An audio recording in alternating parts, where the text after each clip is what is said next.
Welcome to the webinar. Let's see it. Must be August because we got a convention next week.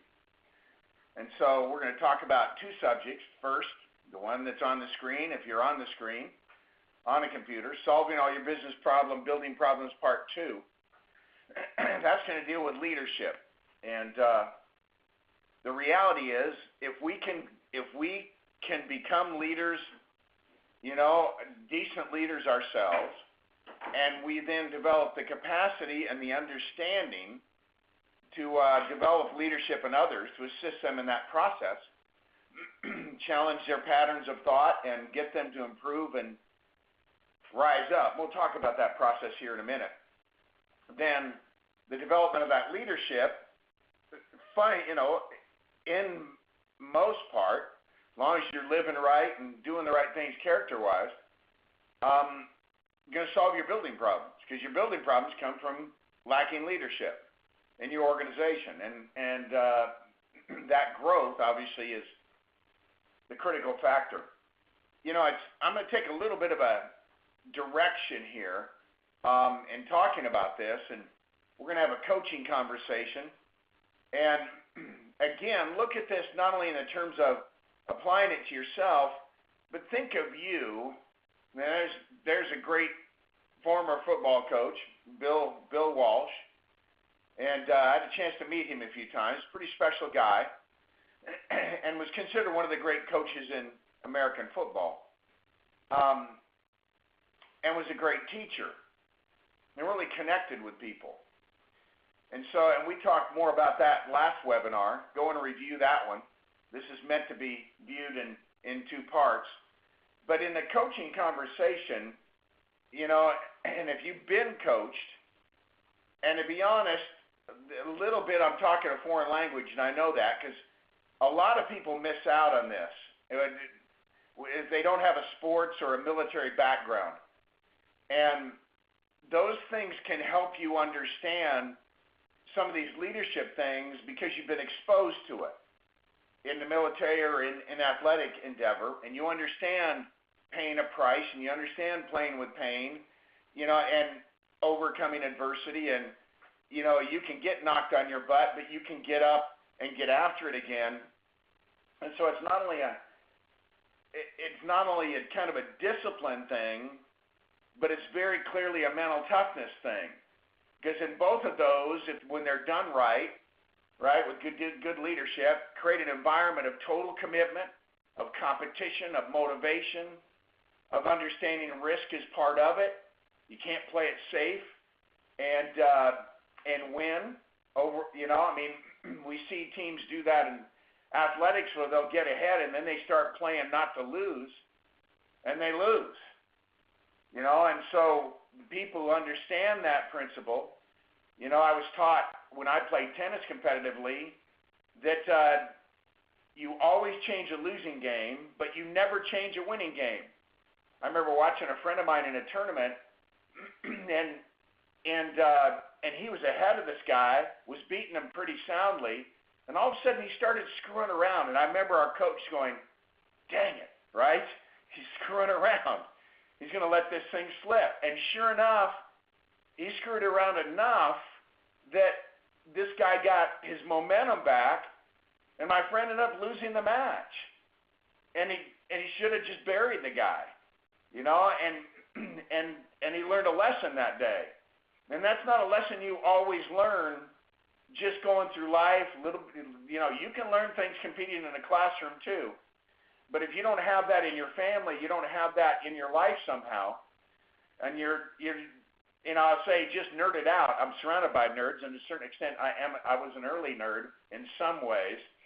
But the reality is that you do need to understand in leadership, as a coach, as a leader, and we're not managers, we're leaders, though there's aspects of management to leadership.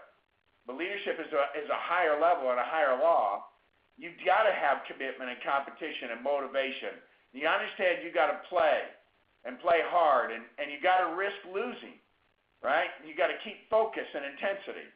And these things are aspects of the right mentality. and the right approach.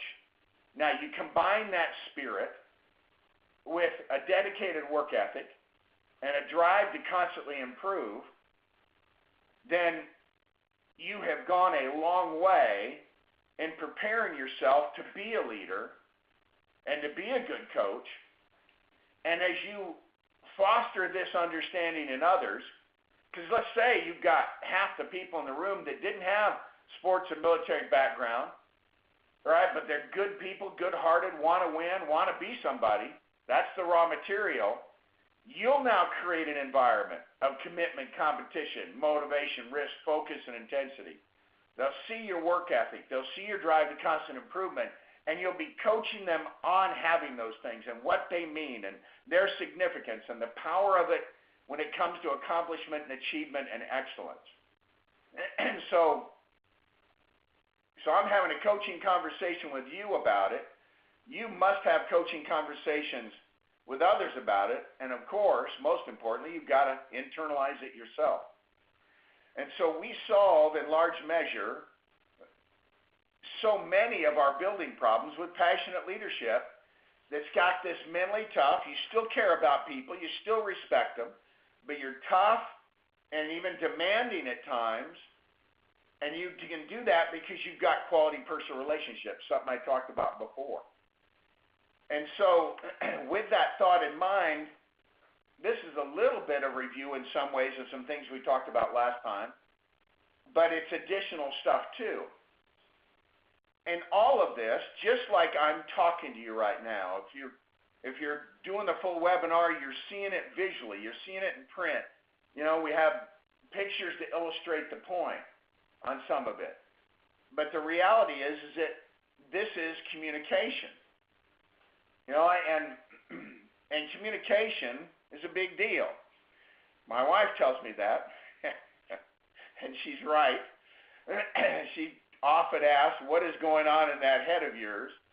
You know, because I'm a talker in teaching and in business, but by nature, I'm not a big talker. I don't sit around, anyway, I'm not. And I don't need to elaborate on that. And Cindy wishes I was a little bit more. She's better at that than I am. I'm generalizing, most women are, but she sure is. But the reality is that lots of times she just wants me to listen to her. And so communication is not only, right, what you're saying, it's also knowing what not to say, and it's also shutting up and listening, asking questions and listening to people. But to remind you that relationships are started and maintained here. It's like when you're in process of wanting to ask somebody out on a date. That's a long time ago for me, but I still ask my girl out. But the reality is, that's where it all started. I remember when I saw Cindy again, and we'd known each other, but then we'd lost touch, and I got her phone number, and then I called her later that afternoon, and I asked her out on a date. Communication. And we talked. And our relationship, the serious part of it, started at that moment. Then a couple days later, we went out to dinner, and it proceeded from there. I'd love to tell you that whole story, but you would not particularly like to hear it. So anyway, just understand your communication has got to be live and personal. This is not, I didn't text her to go out. I didn't email her to go out. Of course, I was limited because neither one were available at that point. I didn't contact her on Facebook. All these very limited ways of communicating. It's nothing like me talking to her live and catching up and hearing her tone and us both sharing our excitement that we'd re-met and it was good to see each other. And it built the anticipation. You know, that just can't be done except live and personal. For all you social media people, I just want you to know that you're not getting the job done that way. You can pretend you are. You can wish you were. You can even talk yourself into it that you are, but you're not. I can look at your track record and look at what's going on in your organization, and I can point to that being one of the weaknesses. You're not a good communicator. You might be an okay notifier. You might be a good poster. You might be good at taking pictures of what you're eating, right? And your family fun. But that's not getting it done in the organization. Frankly, if I was on Facebook, I have a Facebook page, but I don't go on it. I don't know, even though I've said this to you before, I don't even know my password. I'm just never going to take time for that. I just can't make time for it. I'd rather pick up the phone and talk to you. And hey, I don't mind a text to tell you I'm going to call you tomorrow at 2, right, or something like that. I mean, I love text for that, connecting and figuring out a time. When I get up this call, Monty and I are exchanging texts. We're going to set a time for Thursday, and that'll be good, but we both know we got to talk live about the stuff we're going to talk about. It's cool. It's got to be consistent, and hey, I struggle with this. Because I'm not by nature a talker and I'm private, kind of do my own thing issue, I've struggled at different times in my career with consistent communication. The problem with not consistently and regularly talking to your people, especially your key people, you'll only talk when there's a problem. When they got a problem, they're downline, you got to talk to them about squaring it away. And so all of a sudden, you let that go 6, 7, 8 months, a year, and you've only talked about problems, stuff they need to do better, or the problems they're having, and it's not as much fun. If you and your sweetheart only talked about problems, you couldn't enjoy your romance and the rest of it. There were a lot of joy would disappear from the relationship. Same thing's going to happen to you in business. You've got to talk regularly. You've got to talk consistent, or you only talk about problems. You've got to make your communication positive, uplifting, and encouraging. I love to talk about this. I'm not going to develop it in great detail here, but the reality is when you're done talking to somebody, they should feel better. I was talking to a real special friend of mine, Pei Chung, out in the East Coast. He's in New York, and we're getting together with him before the convention and some folks on their team. And I just enjoyed talking to them. And we really like Payne and Eileen. They are wonderful, dedicated, quality people with integrity and character. And oh my gosh. Anyway, great people. And are great earners and setting the example, always showing up for work, resilient, tough. Okay, a lot of those things. But it's fun talking to them and telling them how much we appreciate he and Eileen and their family and talking to them, and how excited we were to come talk to their people, and that we promised we would do a great job, we'd bring our A game. And the bottom line is, I didn't ask him, but I could tell he felt better than before, right? Than if I hadn't called him. And that's our privilege, isn't it? That's an opportunity in every conversation to leave, even the difficult ones, to leave it positive, uplifting, and encouraging, so they feel better. They still feel appreciated, respected, admired, loved, etc. Also, within your communication, you got to maintain a high expectation with people. That goes back to the previous page, the coaching, and all of that and how it works. All right. Now, we're going to build on this and get serious, right? But you got to use CPC. You know what that means, most of you. Those of you who don't, it means constant personal communication.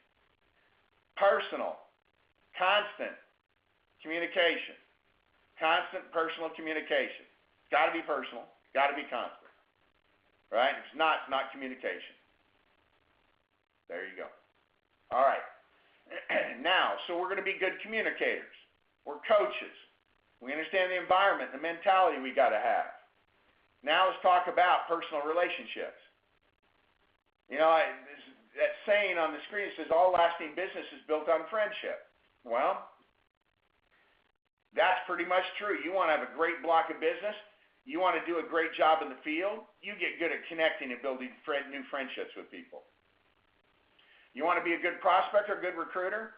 You get good at connecting and building new friendships with people. You want to be an effective leader. You got these people you're recruiting. You got to get good at making a connection, right, and building these friendships with people. It's just not about being a buddy, but it starts with, and boy do I pound on this, Yeah, you can hardly be around me for 10 minutes before I start talking about this to our people. And I worry about it, and we just don't do a good enough job, some of our leaders, in developing this within their people. But the good ones just are awesome at it. Trust, nothing else to do. Because really, all lasting business, all lasting relationships are built on trust. You can have trust and friendship, and we're going to talk about in the next webinar, be about likability. But you got to be you want to work on being likable. I'm not the most likable person in the world. Again, being private in nature, not feeling like I have any great desire to talk to somebody at any given time, right? I had to get better at that. I had to constantly guard against backsliding. I was raised in a family that was a little bit blunt, especially my mom. and that's not always a likable trait. And I had to learn to wrap some of my feedback in a little bit of velvet so I didn't bruise people or draw blood, you know. And you don't want to be renowned for being a dictator or being a jerk. You know, if you're successful and you're making money, people might still hang around you. But man, is it so much more effective. You think of someone like Penny Oy, and you think about how incredibly likable she is. She's still intense. She's super competitive, tremendous work ethic, a lot of drive, right? You know, no part of her is a pansy. Everything about her is for real. But she is likable. She's always been trustworthy. But that likability and trust factor just make her magnetic, draws people to her, drew me to her as a friend. I wanted to be her friend. And I was already up in the company when I met her as senior associate. And I talked about, you know, I was listening to her give a little presentation in a base shop. I was visiting that office. And I couldn't barely understand like every fourth word at that point.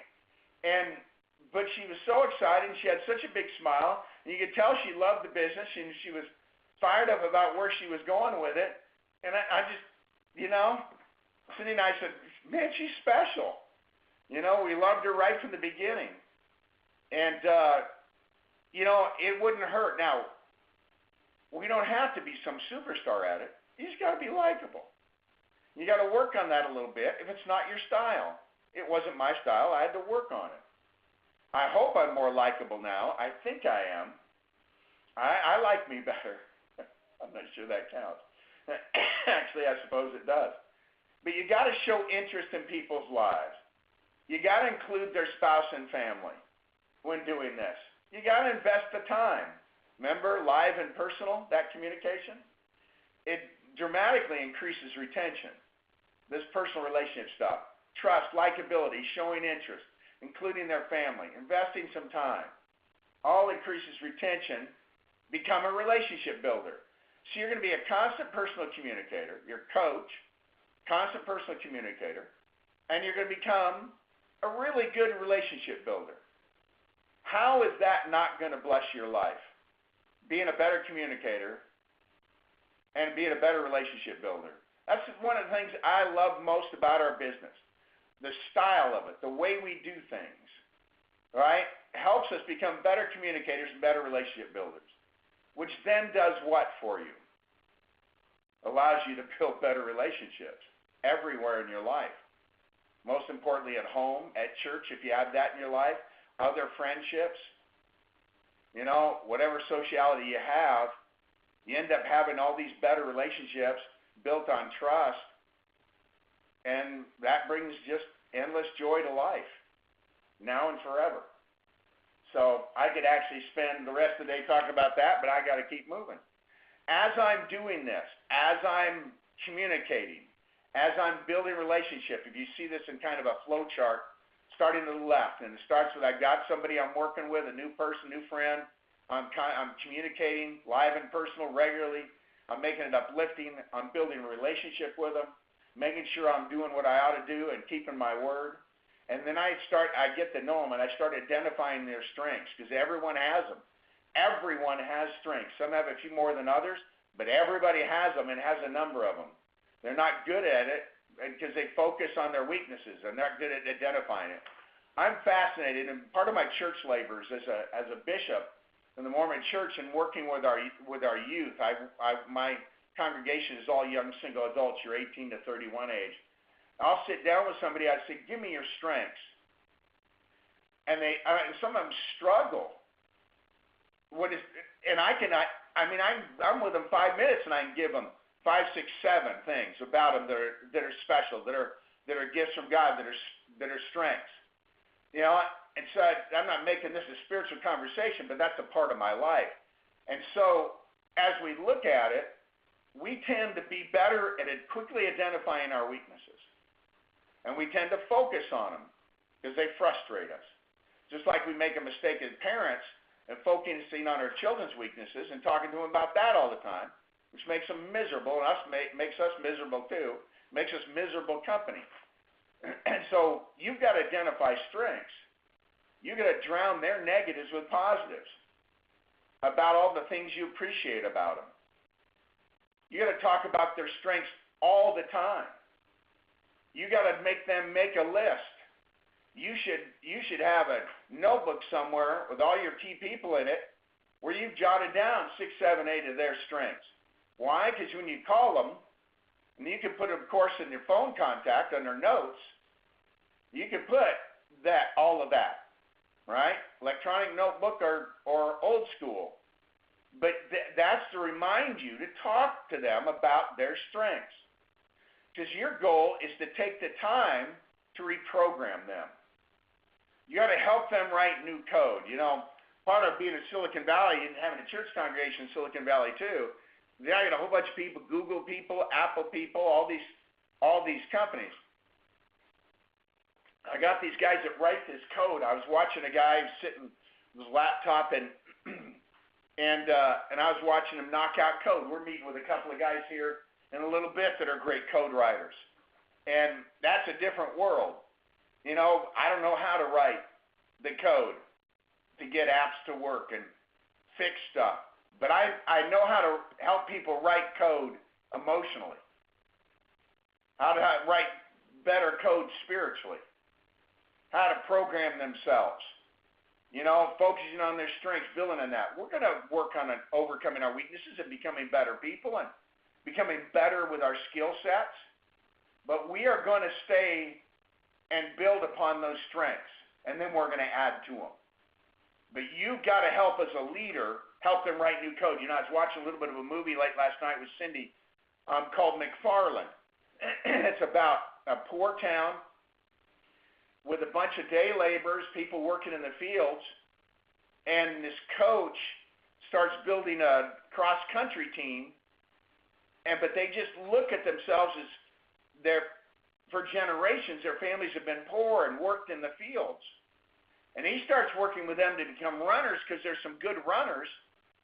And he starts programming them to get ready to go to college. And even the parents struggle with that thought a little bit. There's one family, I looked it up in real life, one family, they had seven children, 7 sons, I think. They all competed for this coach, and all of them got to college and changed the destiny of their lives and their family. It's a great movie. I can't highly recommend it. Then you go and look up the real story, and it's pretty good. You know, one of those things that's based on true events.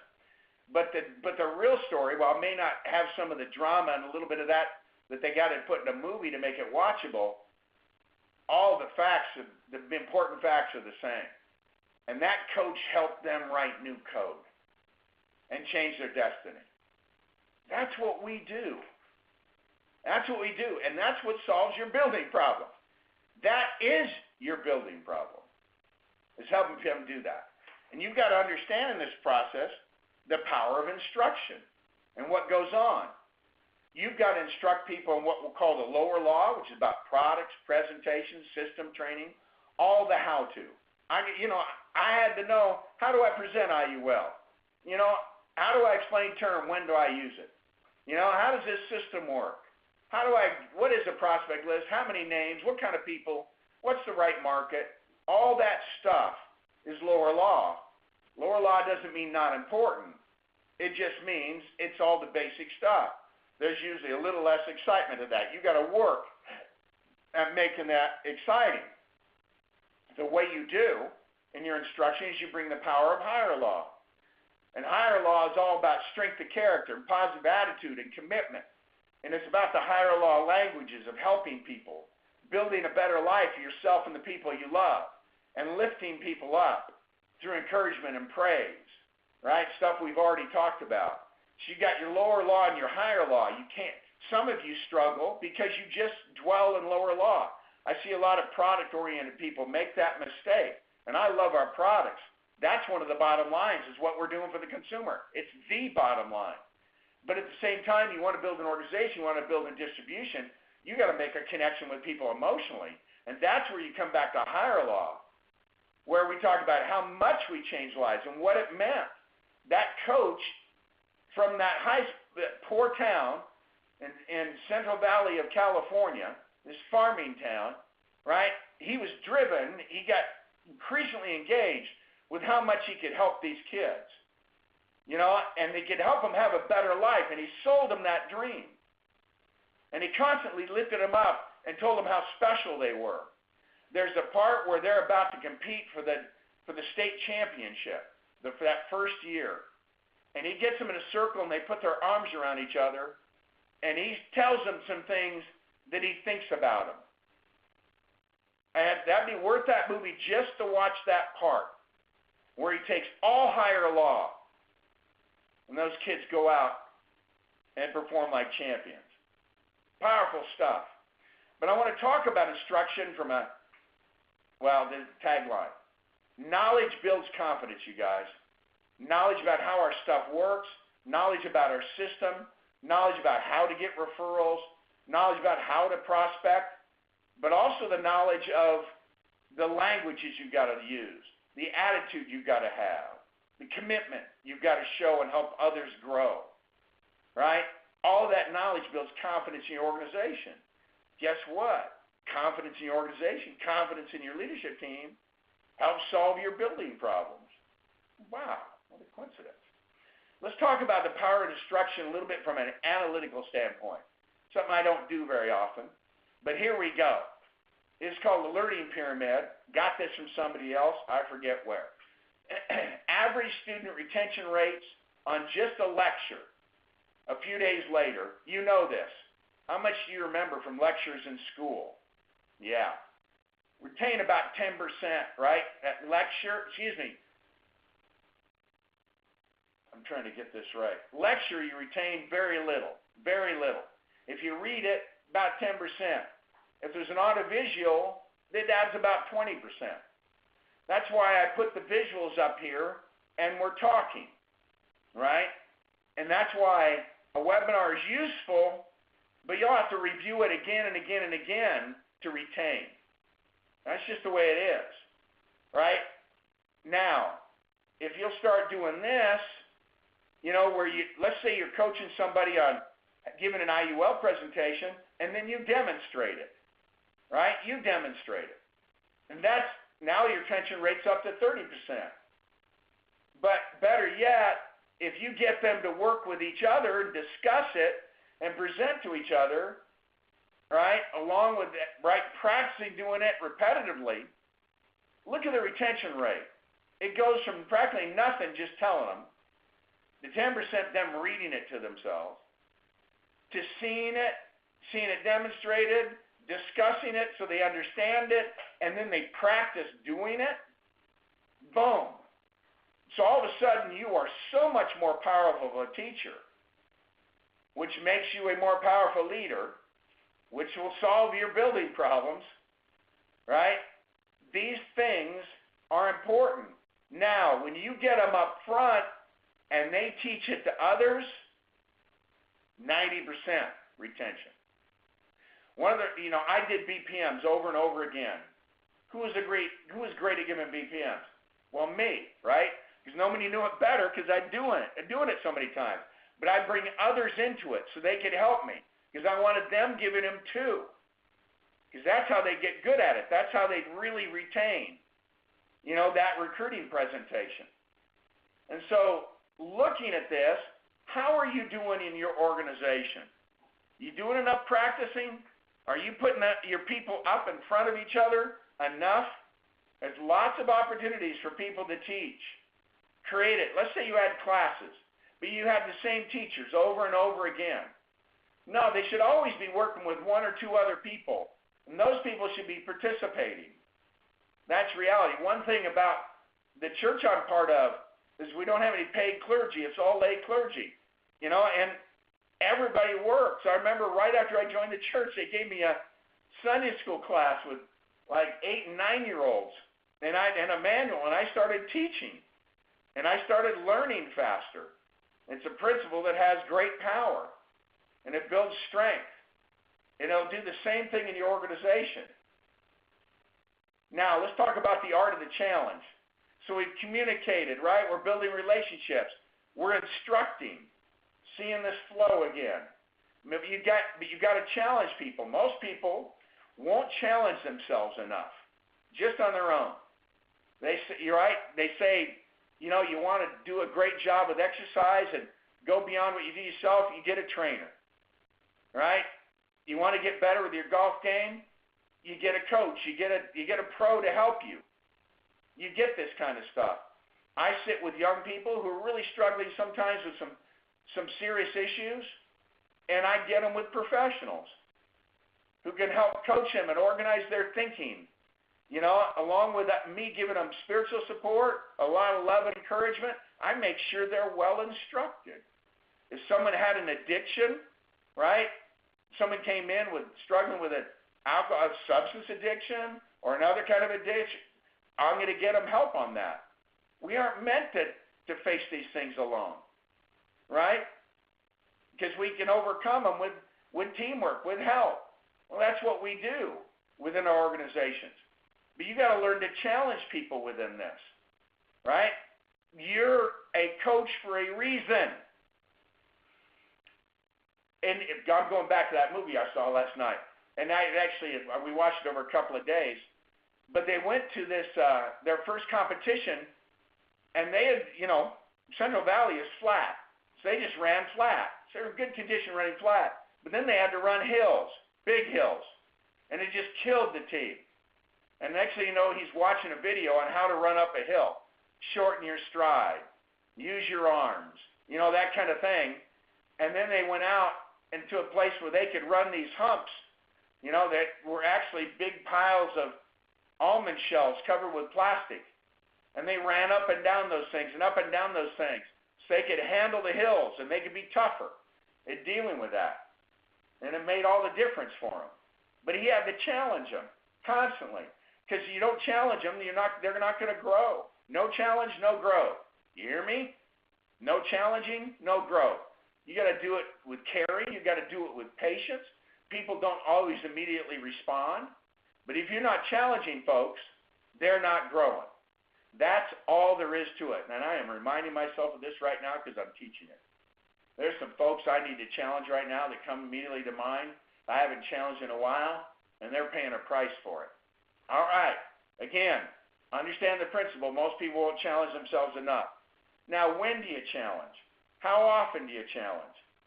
What's the best way to deliver it? You can't challenge them every 10 minutes. You just wear their butt out, and they run. That would hurt the relationship. You've got to watch them. They become kind of critical points where you go, that guy needs to make a move. He could be a senior associate this month. This person could be, an MD, whatever it was, or challenge them in relation to how to communicating better with our team. I remember talking to one of my leaders. And I was overlapping him in my base shop and communicating to his team, but he wasn't. But I talked to him. I said, "When's the last time you talked to so-and-so?" And they go, "Well, it's been a couple of weeks." And I go, "Man." And I called him. I said, and I challenged him. You have got to communicate better. You've got your CPC is not developing. You've got to improve here, right? Or let's say they were, hey, when I talked to him, he's just talking about, how many recruits am I going to get? How many people I can get to the meeting? Am I going to make any sales this week? And I could tell the relationship was suffering. And I'd get in and challenge him about developing relationships. Because that's my job. I'm the coach, right? I've got to help you grow and move along and instruct you and encourage you. And so I do it as I see things that are needed, right? And if I saw 3 or 4 things I probably need to challenge about, I'll pick the most important one first. Then a little bit of time goes by, we'll work on, and then we'll challenge them in a second area. If there are 2 areas, right, like one of them's integrity and the other one's they say bad things to people, right? We got to jump right on those because those are career killers, happiness killers, relationship killers. You know, you can't have it. And so, obviously, it depends on what you're going to talk to them about. But when, how often you pace yourself, best way to deliver with a lot of praise and encouragement and belief, and then say, hey, let's talk about this and this. You know, how do you feel like you're doing with that? Quite often they go, you know, I think I'm struggling with that. Okay, let's talk about it. Why do you think you're struggling? What do you need to get better at? And it doesn't even come off as criticism. They end up talking about it themselves. You ask them questions about it, and they start figuring it out. And then you challenge them. All right, take that stuff now, because this is really important for you and your team and your business, and step it up. Bring your A game on this. You know, challenging changes lives, you guys. You're not going to build much in leadership. You don't learn the art of the challenge. Learning to challenge people, again, with respect, right, and with a good heart. All right, good. Really what we're talking about here is transforming an identity. If you watch that movie McFarland, or if you already have, there's a point where a boy is talking to his father who's always worked in the field. And he's saying, you know, we're running, we're doing good. You know, I might have a chance to go to college. And the dad says, you ought to get your nose out of the books. Probably hurt your eyes. You don't need a book in the fields. What's that speaking? That's the father's identity, right? And that identity was being imposed, and right, that's what we tend to take on a lot of our parents' identity, and the kid fought his way out of it, ultimately, right? But when I watch a movie like that and I see this whole process, I understand it. I want you to be able to see those things and understand it too, from a totality picture, right? The whole thing. You want to transform an identity. You know, this is an old story, chicken and eagle, right? Eagle and chicken. And it's interesting. It's interesting. We all have the capacity to be eagles. But sometimes it's our homes, it's our families. Let me tell you the story. So you take us a long time ago in a remote valley up in the mountains. There lived a farmer. He got tired of the daily routine because it's really a grind, farming, running the farm. Decided to climb the cliffs and look out over the valley and just kind of sat there brooding, looking out over everything. And he climbed all day, right? And he reached a ledge just below the top of the cliff, and he found a nest full of eggs. And he knew immediately by the height of it that they were eagle eggs. And he knew that this was not a good thing to do. He wasn't going green. It was, right? He carefully took one and stowed it in his pack, right? And made his way down, right, the cliff to his home. Now, when he got home, he put the egg underneath one of his chickens in the chicken coop. And the mother hen was all proud of the egg and clucked over it and sat on top of it, kept it warm, and then it hatched a few weeks later. And from the egg, there is this fine, healthy little eaglet, right? And the chicken's nice. The mom realizes that doesn't look like one of mine, right? But they just accepted it as one of their own because it hatched in one of the eggs, and they just saw it ultimately as another chicken, in spite of the fact it was an eagle. So the eagle grew up with brothers and sisters that were chickens. It did all the things chickens did. It clucked and cackled and scratched in the dirt and dug for bugs and flapped its wings and just flew a couple of feet off the ground and came back down and the dust, and it just absolutely and totally believed it was a chicken. And then one day, this eagle chicken, or chicken eagle, looked up in the sky And what's he see floating up there in the wind currents at high altitude? Right? It's a golden eagle. And this old eagle now, because it had grown up as a chicken, said, well, what is that? That's beautiful. It's so powerful. So graceful. Man, I wish that could be me. And a nearby chicken says, well, that's an eagle, king of the birds. It's a bird of the air, not like us. Why, we're birds of the earth. We don't eat, we get eaten. And then they just cast their eyes downward once more and started digging in the dirt. So that's how an eagle lived and died as a chicken, because that's all it believed itself to be.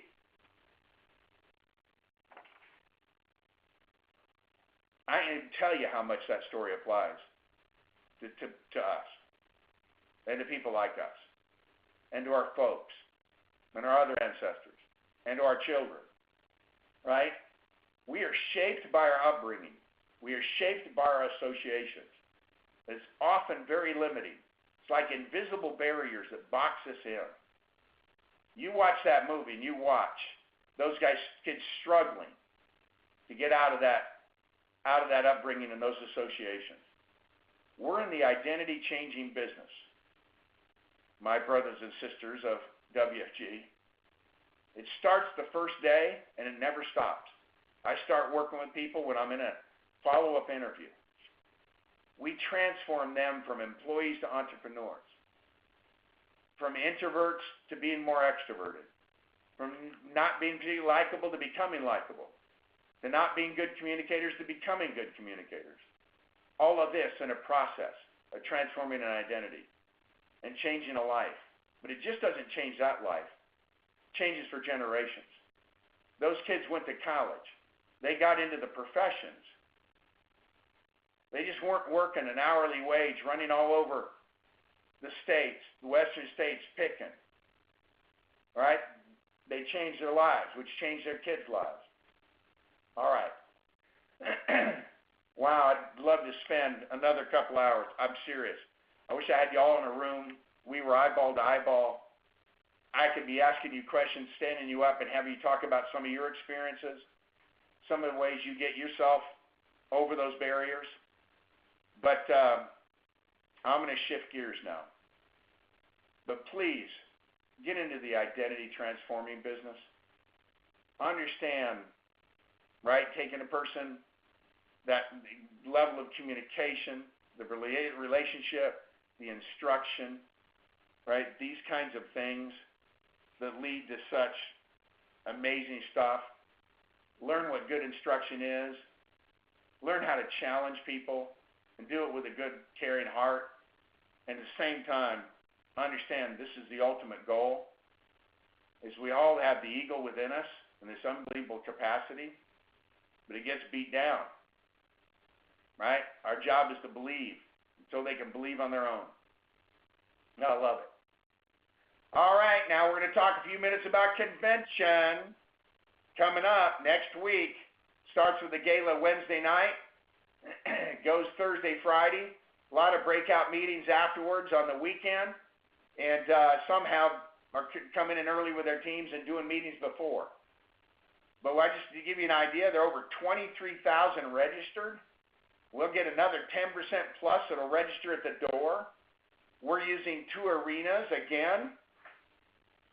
Not only do we have 2 arenas, we had to have 2 conventions. The green team held one in New Orleans several months ago. Now we got the blue team, right, and all of this coming. There are over 10,000 people in each arena. We're using the Thomas and Mack at the University of Las Vegas, UNLV, and we're using the T-Mobile arena, the new one, that's fairly close to the MGM. I think we have about 10,000 at one and 13,000 something at the other. Awesome. Question is, are you and your team going to be ready? Well, that is a good question. If you want a few ideas on how to make sure you're ready before, during, and after, then I'm going to give you a few tips the last few minutes here. Get your team there. That's the first thing. You know, they ain't there. The magic doesn't occur. It's not there. There's no growth. There's no inspiration. They miss so much. You got to talk it up, and then you got to talk it up, and then you got to keep talking it up. You know, we did an SMD conference call here a few weeks ago, and Raja Dhaliwal was on it. And Raja joined the business, did his AMA just a couple days before a convention. They told him about the convention, told him he needed to get there, and he got there, and for some reason he couldn't get, it was full. He couldn't get registered. And so he hung out in the hallway and listened from the doors. Just stood around and listened to what people had to say. And it changed his life. No wonder that guy's tearing it up. I mean, it 4-point-something million in points last month. What a stud. I mean, that tells you something about a guy. Most people go, they'd go to a movie, or they'd leave, or they'd go, go home, or just go sit around, maybe talk to, when the team was out. They went to the little team meeting afterwards. No, Roger stood in the doorway. They were eyeballing him, keep chasing him away if he was standing in it, and he laughed about that. But he got a bunch from it. He took notes. He made it happen no matter what. Couldn't even get in, and it was a great convention for him. Now that's an attitude. That's awesome. Thank goodness the leader talked it up to him. Told him he ought to be there. A lot of you, it's short notice. They only have 2 days to make arrangements. You need to be talking it up right to the moment you leave yourself. And then call a few more people on the way to the airport. Understand couple power when it comes to this kind of event. Bring your spouse. If at all possible, make arrangements. You have children, young children. I understand all the challenges of this. I've been there, right? We were there. But couple power.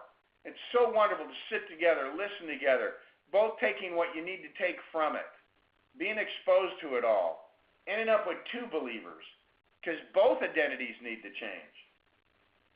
Work continuously to get one more person there.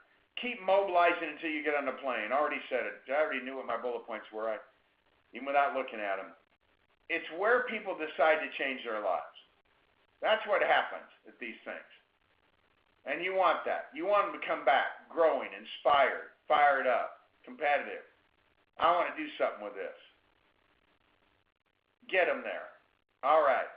Now, that's what a convention's for. Those are some of the things it does. Let me tell you what it's not. Right? The convention's not about going to entertainment. It's not about a vacation. It's not about nightlife. It's not about partying. Just so you know, within the sound of my voice, there's some of you there that are planning on going to do that. You're a dope. And you can think, I don't care what you think, Rich. Look, you guys, I want you to win. Right? And none of that is going to help you win. It's going to help you lose, not help you win.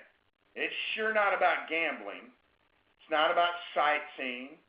It's not even standing around being awestruck. Look at all these people. Right?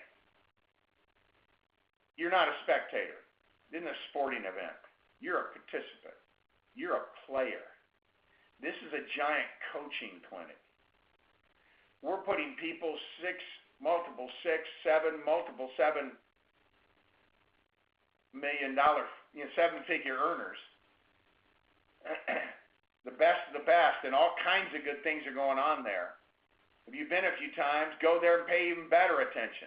You should pick up even more from the coaching sessions. But again, you're not a spectator. You're not there to watch. You're there to participate. Even in the gala, when you're not getting an award, I want you to picture yourself as getting an award. Just like a kid watching, great players and picturing in their minds. There was a guy who won on the PGA Tour here this last week who'd never won before.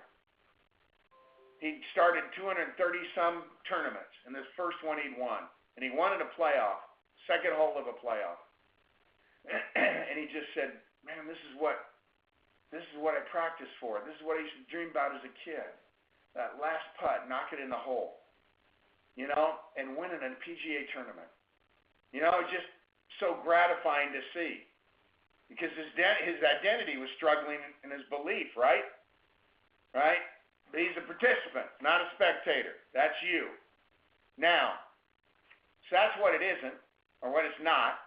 Let's talk some more about what it is. The convention is about personal inspiration, personal growth, instruction, note-taking, being exposed to successful people, changing your thinking, changing your life. That's what it is. That's what this convention's for.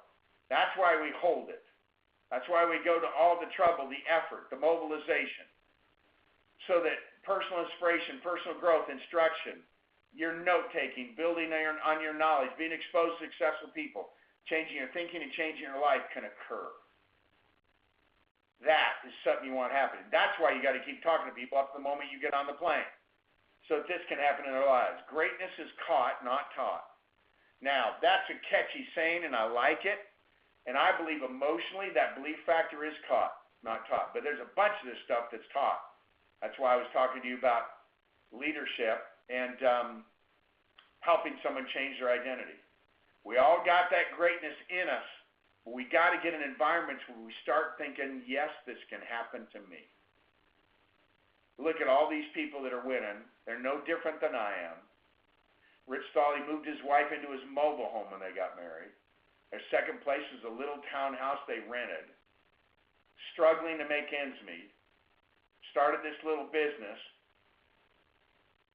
Started growing, got some good coaching, got some mentoring, got challenged, had some good relationships, and all of a sudden, I started believing special things are supposed to happen for us.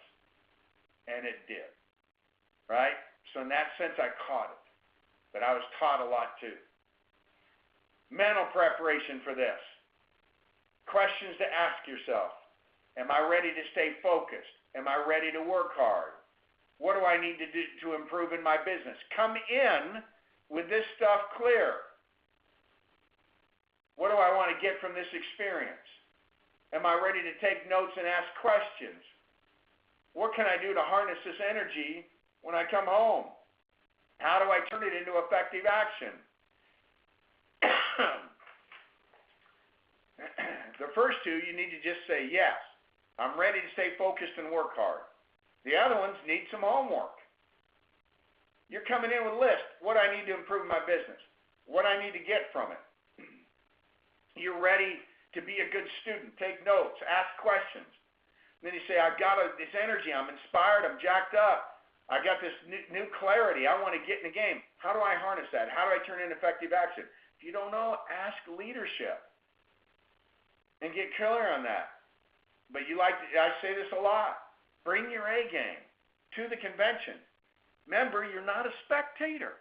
You're not bumping a log. He's not watching a video game. He's not sitting on a couch watching TV. Right? You're in a coaching clinic.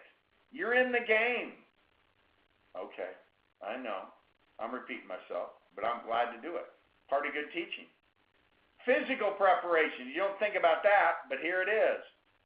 Cindy's saying, hey, we got to get a good night's sleep tonight. We've had a couple of shorter nights, bed late up early, because we know we want to be rested coming to the convention next week. By the way, when you're there as leaders, don't stay up, don't you stay up, or leaders don't keep them up for no good reason. Bring food bars or other easy snacks, because a lot of people, when you got that many people, it's kind of hard to get food sometimes. Control your party animal instincts, assuming you have them. If you do, control them. All right? Keep the end in mind. What it is we want to get from the convention, and what do we want to get in the next month, 2 months, 3 months after the convention. Hey, here's how you know the convention didn't do you much good. You do it business as usual when you come back. Same kind of numbers, same kind of stuff. That's because you aren't ready for it. All right? You're in WFG to change your life and build a business. Teammates are in WFG to change your life and build a business. So let's act like it. Make sure your behavior reflects your goals. Make sure your behavior reflects your goals. Now let's talk one more minute about bringing it home. As I mentioned, measuring your convention experience. What happens after it's over? Did I and the team change? Are we doing bigger numbers? This is how you're measuring it. Next, you decide to be your MVP. You're the MVP in the organization. All right? You're the one with the key to your lock. You can be the difference maker. Have a plan coming in. Have a plan coming out. Hit the ground running when you come back. Have a big goal. Everybody at the convention ought to leave with a big goal. Lead the charge. Give the team an example. Tell them and show them. Right? You can tell them what you're going to do, then show them. Hit your numbers. And boldness is contagious. Take total responsibility for your results. Total responsibility for your results. I need to cover a couple of these slides early on. Okay.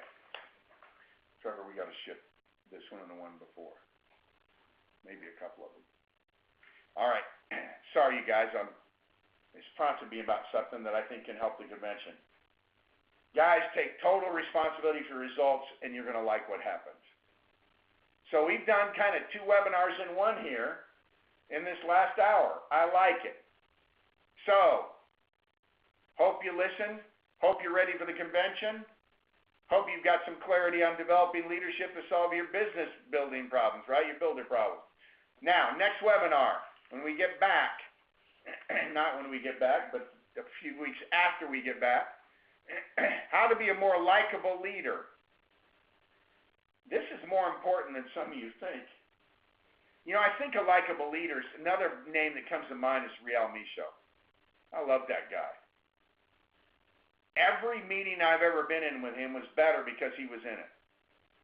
Because he just has the right attitude about stuff. He doesn't overreact. He doesn't panic. He's just likable. He has good things to say. Even when he's annoyed with you, he's nice to you. Right? And I'm not talking about getting likes on Facebook, even though that's what the icon shows. That's to illustrate the point. This is about you, real life, live and personal, being likable, being stronger that way. You notice all these kind of focusing on leadership and developing you this way. Hey, you'd be more fun as a husband and father and grandfather and right, and wife and mother and grandmother if you're more likable. You're sure your team going to stick and helping your team. See, if you know how to be more likable, your thoughts are organized this way, and you help your teammates become more likable, a lot of good things are going to happen. You may not think it has much substance, it has huge substance. So that's what we're going to cover in our next webinar. It's also fun to talk about. You know who taught me a lot about this subject? John Shin. John Shin taught me a bunch of this stuff, and I developed this webinar out of it. It's kind of the second time I've covered the subject. It's been, 3 years plus since the last time I had. And we're due. Past due. All right, you guys. Love it.